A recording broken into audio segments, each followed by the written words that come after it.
Pada video kali ini kita akan belajar bagaimana cara menggunakan micrometer screw. Di sini poin-poin yang akan kita bahas adalah yang pertama adalah bagian-bagiannya, yang kedua bagaimana cara kalibrasinya, yang ketiga bagaimana cara membacanya, dan yang keempat aplikasi pengukuran pada benda kerja. Oke, bagi yang penasaran kita simak videonya. Pertama, bagian-bagian dari mikrometer ya. Nah, bagian yang pertama ini adalah frame. Kemudian yang ini adalah anvil. Yang ini adalah spindle. Kemudian yang ini ya, ini adalah penguncinya. Kemudian yang ini adalah skala utama. Yang ini adalah skala nonius.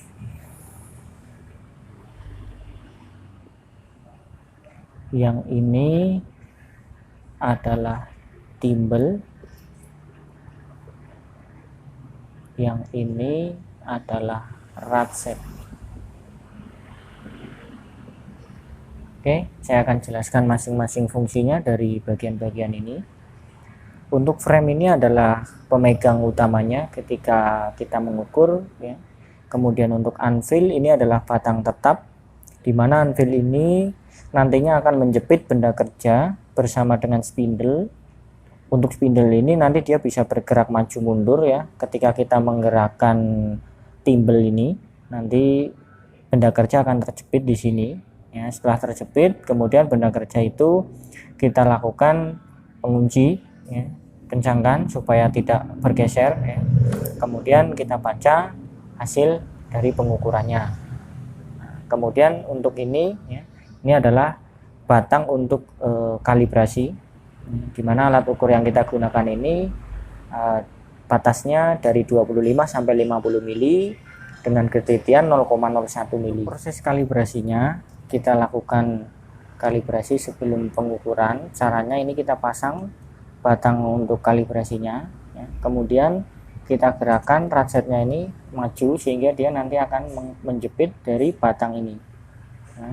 Nah, setelah terjepit dan ratchet ini bunyi ya seperti ini. Oke. Nah, setelah itu kita perhatikan ya, garis 0 ini akan lurus. Oke, garis 0 ini lurus dengan garis tengah ya. Artinya ya, alat ukur ini sudah bisa kita gunakan untuk melakukan pengukuran. Nah, nanti misalkan ketika kita lakukan kalibrasi ya, kita lakukan kalibrasi nah, seperti ini. Oke. Nah, hasilnya adalah garis 0 ini tidak lurus dengan garis tengah ya. Bagaimana cara merubahnya? Nah, caranya adalah sebagai berikut. Yang pertama kita kendorkan dulu ininya. Ini kita kendorkan bagian yang ini, kita kendorkan. Nah, ini kita kendorkan sampai dia mundur gini.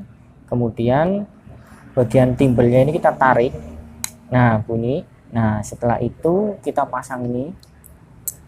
Kita pasang ininya.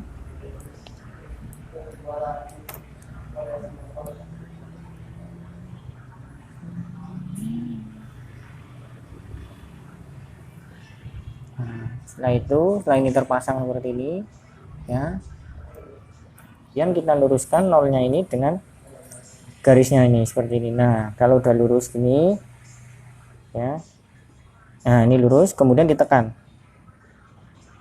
Nah, oke, setelah ditekan ya, geser dikit, dilurusin lagi. Nah, setelah ditekan ini dikunci sampai kencang. Nah, kemudian ini kita tahan kencang. Nah, seperti ini.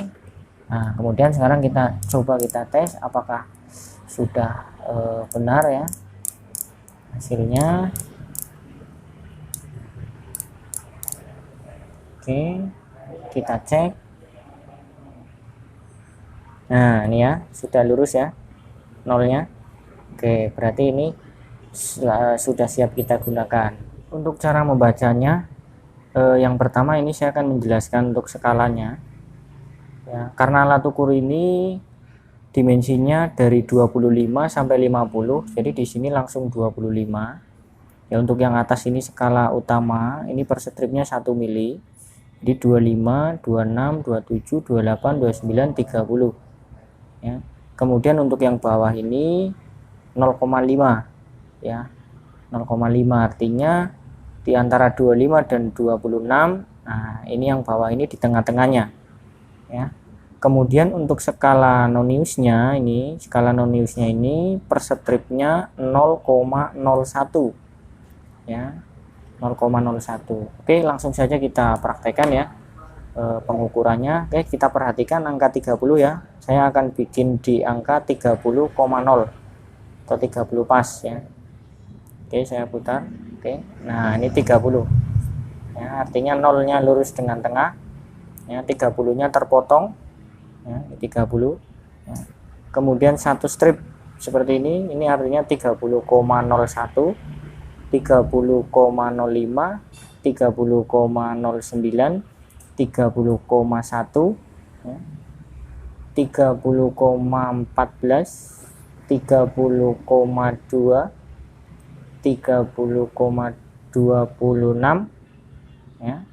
Kemudian 30,35, kemudian 30,45, 30,49.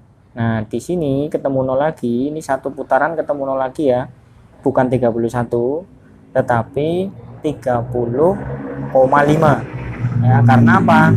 Garis tengahnya yang bawah itu sudah kelihatan ya. Jadi garis tengah goyang.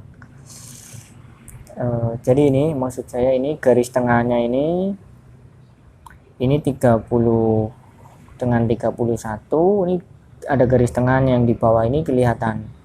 Jadi ini 30,5. Nah setelah ini misalkan seperti ini adalah 30,51 ya.